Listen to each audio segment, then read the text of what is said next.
தொழுகையில் கூட நம்முடைய உள்ளங்கள் மாறி போய்வதை நாம் பார்த்து கொண்டிருக்கிறோம். ஒரு காலங்கள் இருந்தது, நபிகள் நாயகம் ஸல்லல்லாஹு அலைஹி வஸல்லம் காலங்களிலே தொழுகைகள் எப்படி இருந்தது, நம் காலங்களிலே தொழுகைகள் எப்படி இருக்கிறது, இரண்டையும் நாம் ஒத்து பார்க்குகின்ற நேரத்திலே தொழுகையில் கூட நமக்கு ஏற்றத்தாழ்வுகள், காலங்கள் மாற மாற நம்முடைய தொழுகையில் கூட பாபந்திகள் மாறி போவதை நாம் பார்த்து கொண்டிருக்கிறோம். அன்னை உம்மு சலமா ரலியல்லாஹு தஆலா அவர்கள் அறிவிப்பார்கள், நபி ஸல்லல்லாஹு அலைஹி வஸல்லம் காலங்களிலே ஒருவர் தொழுகைக்காக வேண்டி நின்றால் அவருடைய பார்வை அவரின் பாதத்தில் இருக்கும், பாதத்தை விட்டு நீங்காது.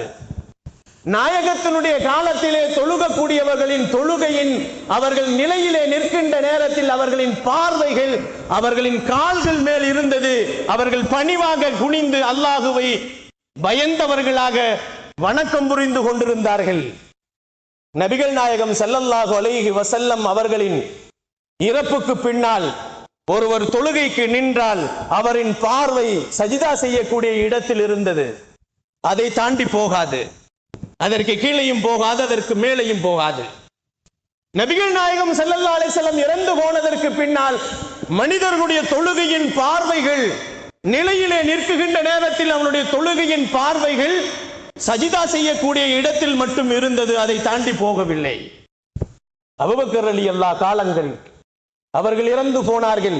அதற்கு பின்னால் உமர் ரலியல்லாஹுடைய காலங்கள் வந்தது.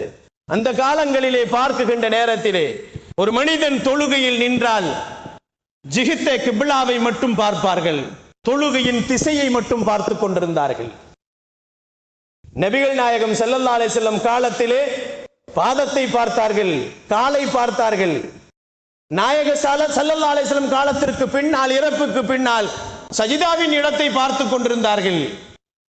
உமர் ரலியல்லாஹுடைய காலங்களிலே மனிதர்களுடைய தொழுகையிலே பார்வைகள் எங்கு இருந்தது என்று சொன்னால் காபத்துல்லாவின் திசையை நோக்கி இருந்தது. உஸ்மான் ரலியல்லாஹு காலங்கள் வந்தது, குழப்பங்கள் நிறைந்தது. மக்களுக்கு மத்தியிலே தொழுகையிலே வலது இடது புறங்களிலே கண்களை திருப்பி பார்க்குகின்ற சூழ்நிலைகள் மாறி போனது. இன்னைக்கு நம்ம தக்பீர் கட்டின பார்வைகள் எல்லாம் மேல கீழே எங்க வேண்டாலும் போகுது.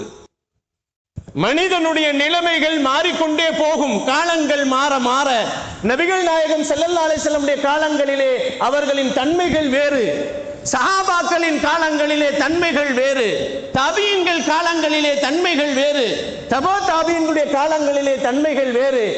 இன்றைய காலங்களிலே தன்மைகள் மாறிப்போய் கொண்டே இருக்கிறது என்பதை நபிகள் நாயகம் ஸல்லல்லாஹு அலைஹி வஸல்லம் அவர்கள் இந்த ஹதீஸின் மூலமாக நமக்கு சொல்லி காட்டினார்கள்.